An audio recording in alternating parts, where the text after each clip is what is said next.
अस्सलाम वालेकुम, नमस्ते सुनने वालों को। मेरा नाम मुख्तदर ख़ान है। मैं अमेरिका के एक यूनिवर्सिटी ऑफ डेलावेयर में प्रोफेसर हूँ। हमारी यूनिवर्सिटी इसलिए भी मशहूर है कि अमेरिका के जो करंट प्रेसिडेंट है सदर जो बाइडन हमारी यूनिवर्सिटी से वो पढ़े हुए हैं। मैं कॉन्वर्सेशंस नाम के एक शो जो इंटरनेशनल रिलेशंस और इंडिया की पॉलिटिक्स के बारे में करता हूँ, उसका नाम है कॉन्वर्सेशन। मैं उसका होस्ट हूँ।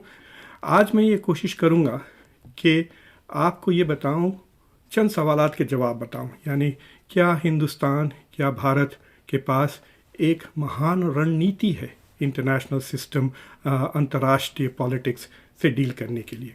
इसे अंग्रेज़ी में ग्रैंड स्ट्रैटेजी कहते हैं और उर्दू में अजीम हिकमत अमली, हिंदी में महान रणनीति।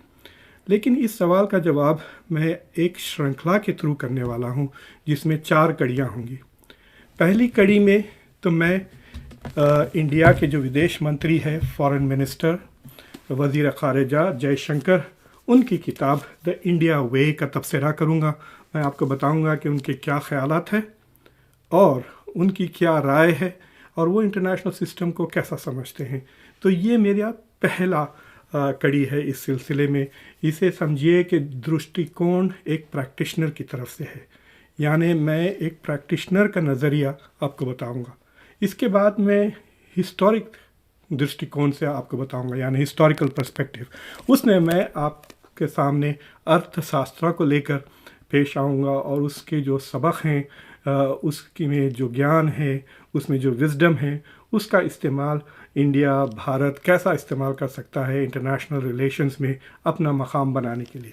उसके बाद चंद प्रोफेसर्स और एकेडमिक्स का नुक्ते नज़र देखूंगा मैं इंडियाज़ ग्रैंड स्ट्रैटेजी, और ख़ास तौर से ये जिसमें बहुत सारे इंडियन एक्सपर्ट्स ने लिखा है कि इंडिया का क्या तरीक़ा होना चाहिए दुनिया के साथ डील करने में। और फिर आखिर में एक यहाँ पर वाशिंगटन में एक एक्सपर्ट हैं जो थिंक टैंक से ताल्लुक़ है, उनका नाम है पर्ना पांडे। उन्होंने भी बहुत ही दिलचस्प किताब लिखी है, मेकिंग इंडिया ग्रेट, और फिर मैं आपको उसके बारे में बताऊंगा। और चैनल को आप सब्सक्राइब करें और जो बेल आइकॉन है उसे भी दबा दें ताकि जब हमारे आइंदा शोज़ पब्लिश होते हैं आपको इत्तला मिल जाएंगी और फिर आप आके उन्हें देख सकते हैं। और मैं ये भी बता दूं कि जो मेरा शो है कॉन्वर्सेशंस, इस शो को ख़ास तौर से ये जो श्रृंखला है महान रणनीति को, इसे 2 फाउंडेशंस सपोर्ट कर रहे हैं।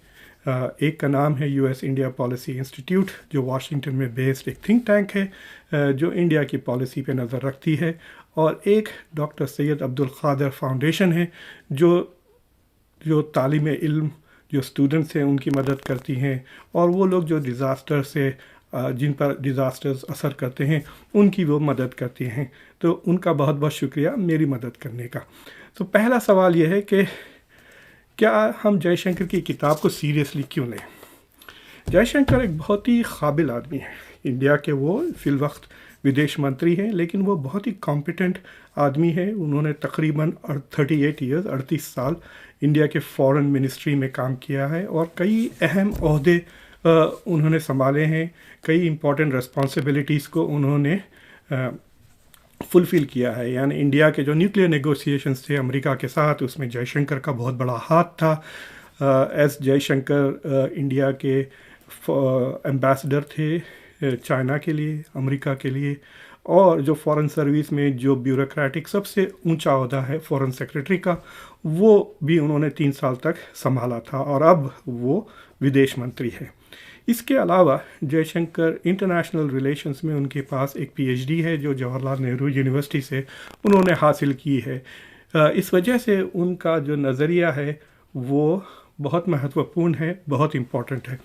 और मुझे लगता कि क्योंकि वो इतने काबिल है, जो अब की जो गवर्नमेंट है वो मेरे ख़्याल से फॉरेन पॉलिसी के मसले पर उनकी एडवाइस पर ज़रूर चलती होगी।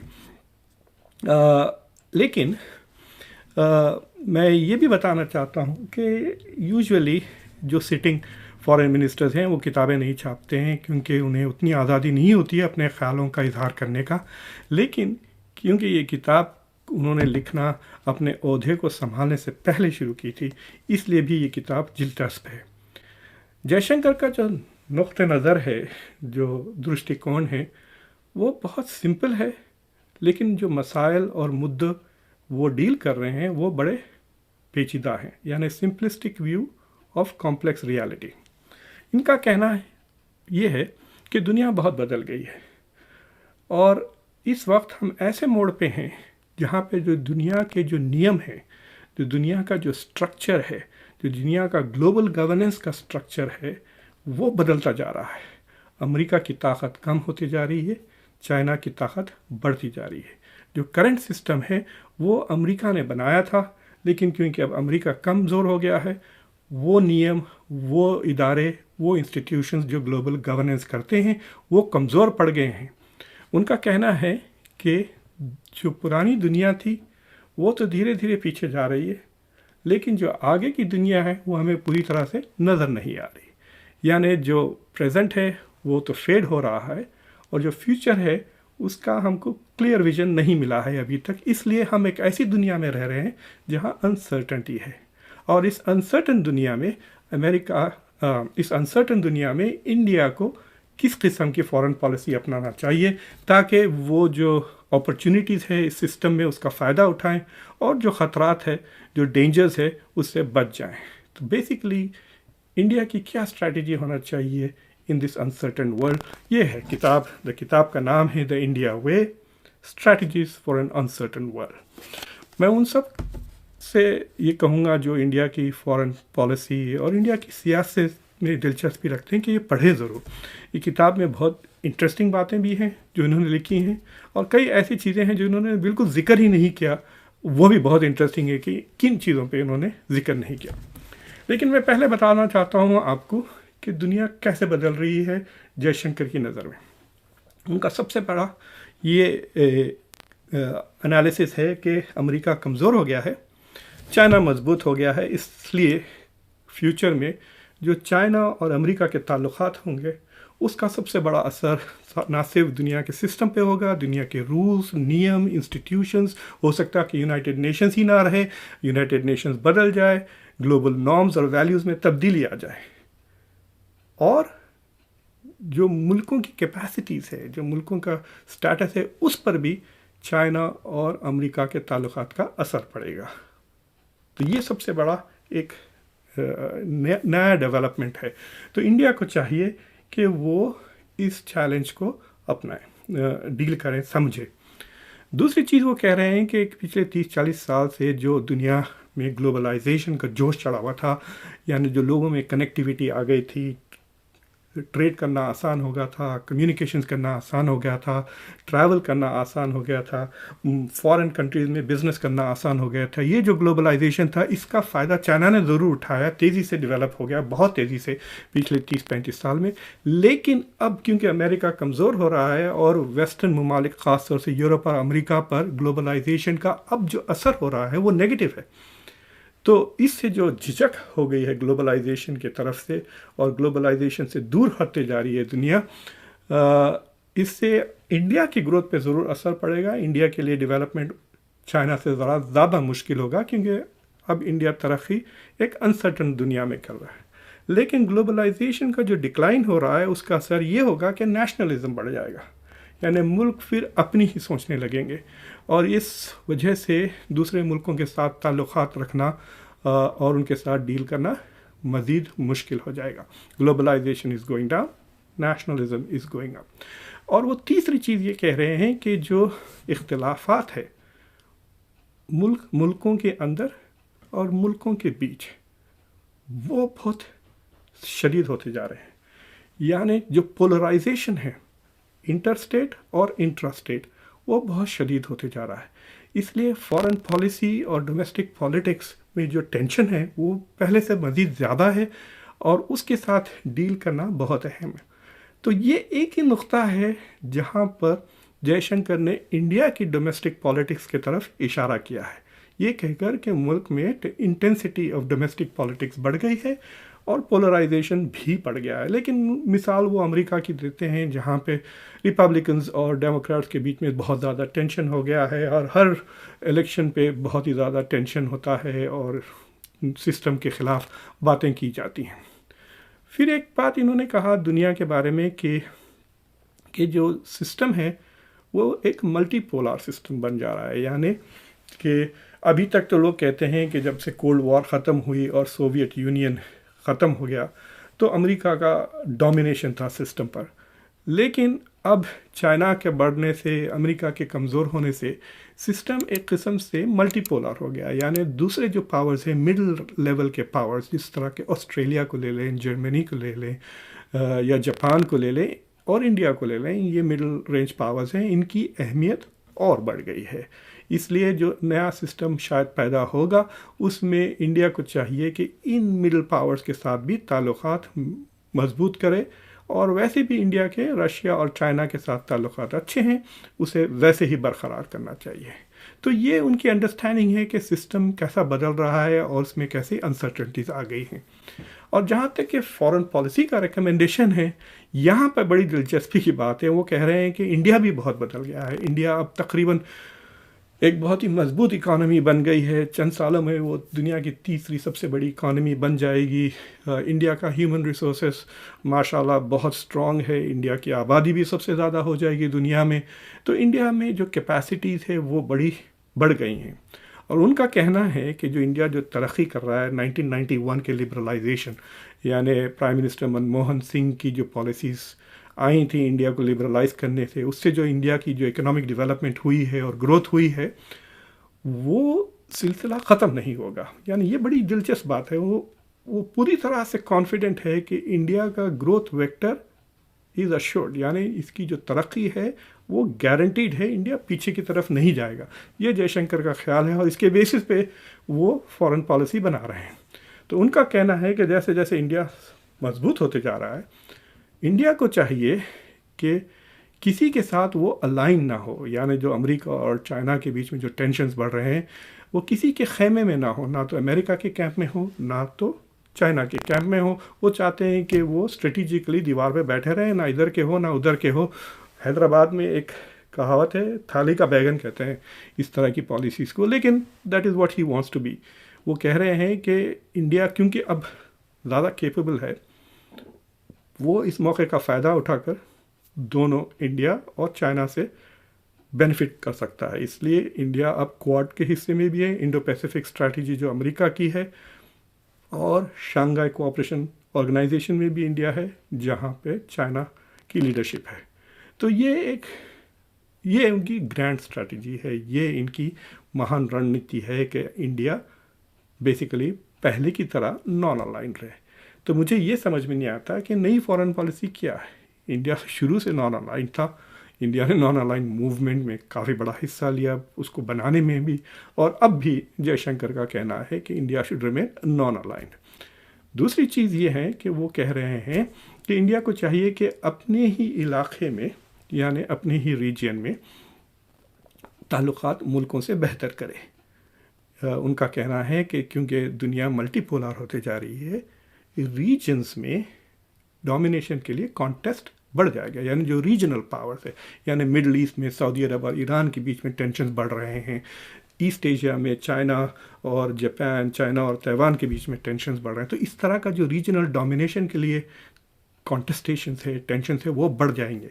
तो वो टेंशन वो साउथ एशिया में भी एक्सपेक्ट कर रहे हैं, और उनका कहना है कि इंडिया के लिए ये बहुत अहम है कि वो साउथ एशिया। तो मुझे ये समझ में नहीं आता कि ये जो करंट हुकूमत है दिल्ली की, वो इतनी इस्लामोफोबिक है। हर दूसरे दिन आप देखते हैं कि मुसलमानों को मारने की बातें की जाती हैं, बीजेपी की गवर्नमेंट इन लोगों को सपोर्ट करती हैं। एक किस्म से सारी दुनिया में मशहूर हो गया है कि ये करंट डिस्पेंसेशन ने मुसलमानों के ऊपर एक कल्चरल वॉर छेड़ दी है। यानी ये मुल्क खुद अपने ही सिटीजन्स पे हमला कर रहा है, उनके कल्चर, उनके वैल्यूज़, उनकी शिनाख्त मिटाने की, उनकी आइडेंटिटी मिटाने की कोशिश कर रहा है। तो अगर इंडिया का छवि इस्लामोफोबिक हो जाती है और सब इंडिया को एक इस्लामोफोबिक स्टेट समझने लगते हैं, तो इंडिया कैसे इस रीजन को डोमिनेट करेगा जहाँ 3 मुस्लिम मेजॉरिटी मुल्क हैं, बांग्लादेश, मालदीव्स और पाकिस्तान, और फिर दुनिया में वैसे भी 25% दुनिया में ममालिक तकरीबन 55 वो भी इस्लामिक मुल्क हैं। तो इस दुनिया में एक इस्लामोफोबिक इंडिया कैसे अपना स्टेटस बढ़ाएगी, ये मुझे समझ में नहीं आता। इसका कोई डिस्कशन नहीं है, कोई जिक्र नहीं है। ऐसा लगता है कि लफ्ज़ हिंदुत्व, लफ्ज़ हिंदू राष्ट्र, इससे वाकिफ़ ही नहीं है जयशंकर। उनकी किताब में कोई अता पता नहीं है। तो ये एक पॉलिसी है, लेकिन बात उनकी सही है कि जब तक कि आप अपने नेबर्स के साथ ताल्लुक़ात बेहतर ना करें, आपकी इंटरनेशनल स्टेटस आपका डिमिनिश्ड रहेगा। लेकिन वो ये नहीं रिकग्नाइज़ कर रहे हैं कि इंडिया की करंट डोमेस्टिक पॉलिटिक्स, जयशंकर जो फॉरेन पॉलिसी रेकमेंड कर रहे हैं उसके लिए जहरालूद है। It is poisonous for his foreign policy. अब मैं उनकी थोड़ी बहुत क्रिटिसिज्म करना चाहता हूँ। उन्होंने एक बड़े दिलचस्प चैप्टर लिखा है, लेसन्स फ्रॉम अवध, यानी वो जो सत्यजीत रे का मशहूर फिल्म है शतरंज के खिलाड़ी। उसमें ये होता है कि 2 नवाब शतरंज खेलते रहते हैं और वो सारी दुनिया से गाफिल हैं। उनको एहसास नहीं होता कि अंग्रेज़ और ईस्ट इंडिया कंपनी बेसिकली उनका जो टेरिटरीज़ है उस पर कब्ज़ा कर ले रही while they are playing chess. यानी चेस में वो इतने मशगूल हैं कि रियलिटी से वो बिल्कुल गाफिल हैं और उसका बहुत बड़ा सियासी नुकसान हो रहा है। तो उसको लेकर जयशंकर कहते हैं कि इंडिया को भी चाहिए कि वो इंटरनेशनल दुनिया में, अंतर्राष्ट्रीय दुनिया में जो तब्दीलियां आ रही हैं उससे गाफिल ना हो, उसके फेमिलियर रहें और उनसे वक्फियत रखते हुए पॉलिसी डेवलप करें। लेकिन जब उनकी किताब हम पढ़ते हैं तो ऐसा लगता है कि वो इंडिया की जो हकीकतें हैं, इंडिया की जो रियलिटीज़ हैं, उससे वो ख़ुद वाकिफ़ नहीं है। वो ख़ुद एक अवध के नवाब की तरह किताब लिखे जा रहे हैं, जैसे कि हिंदू राष्ट्र और हिंदू राष्ट्र की तलाश में जो इंडिया में डोमेस्टिक टर्मोइल हो गया है, CAA को लेकर देखें आप, NRC को लेकर देखिए या राम मंदिर को लेकर देखें, ये जो टेंशन बना हुआ है, अब जो इलेक्शंस आ रहे हैं, जो धर्म संसद हुआ, इस तरह की जो चीज़ें हो रही हैं इंडिया, इससे टोटली गाफिल है। ऐसा लगता है किसी दूसरे प्लानट पे बैठकर वो किताब लिख रहे हैं। तो ये मेरी सबसे बड़ी उनका क्रिटिसिज्म है। दूसरी चीज़ ये है, ये इंटेलेक्चुअल क्रिटिसिज्म है। वो कहते हैं कि इंडियन फॉरेन पॉलिसी को महाभारत से सबक सीखना चाहिए, और वो ये भी कहते हैं कि महाभारत अर्थशास्त्र से ज़्यादा महत्वपूर्ण है।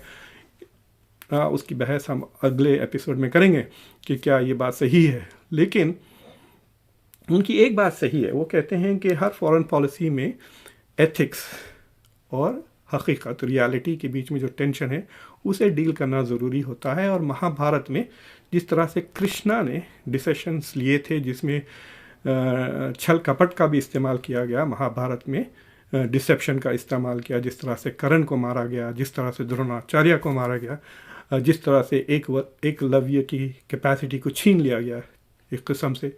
तो इस तरह के जो चीज़ें महाभारत में हैं, इंडिया को सीखना चाहिए और बेसिकली एथिक्स को रियलिटी से, रियलिज्म से बैलेंस करना चाहिए। लेकिन वो महाभारत को एज एन इंटरनेशनल सिस्टम की तरह ट्रीट करते हैं, और आप मैं खुद जानते हैं कि इंडिविजुअल लेवल सियासत और मुल्क लेवल सियासत में बहुत फ़र्क है। सोशल साइंसेस में इसको लेवल ऑफ एनालिसिस कहते हैं कि एक मुल्क एक इंडिविजुअल की तरह नहीं सोचता, ख़ास तौर से डेमोक्रेसी जहाँ पे कई डिफरेंट राय होते हैं। और लेकिन ये बात बहुत दिलचस्प है कि वो कृष्णा से सिर्फ कृष्णा की रियलिज़म सीखना चाहते हैं, ना सिर्फ उनकी दूसरे एथिकल कॉन्डक्ट। और मैं आगे बढ़ के ये भी कहूँगा कि जो जयशंकर का जो अप्रोच है वो काफ़ी स्ट्रेटिजिक है, और ऐसा लग रहा है कि इंडिया में अब फॉरेन पॉलिसी कम्युनिटी पैदा हो रही है। मैंने देखा यूट्यूब पर जाके कि वो कई जगह के थिंक टैंक्स में उन्होंने अपनी किताब के बारे में बातचीत की, और कई लोग काफ़ी थॉटफुल सवाल जवाब उनसे कर रहे हैं। तो ये मेरा प्रेजेंटेशन है आपको जयशंकर की किताब द इंडिया वे।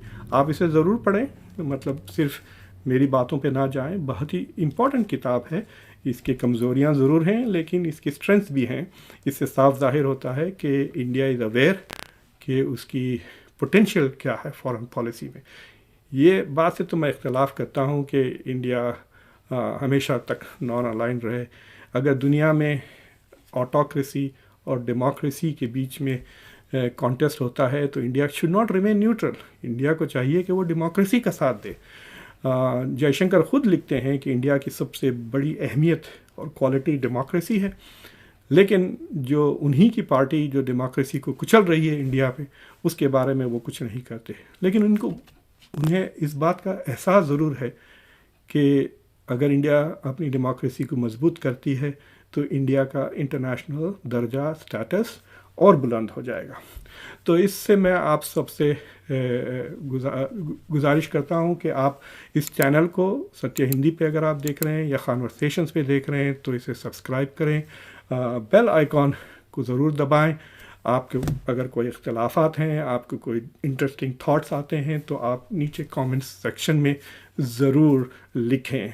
मेरा नाम मुख्तदर ख़ान है, मैं अमेरिका में एक यूनिवर्सिटी में प्रोफेसर हूँ और मैं आपसे इजाज़त लेता हूँ। नमस्ते, सलाम।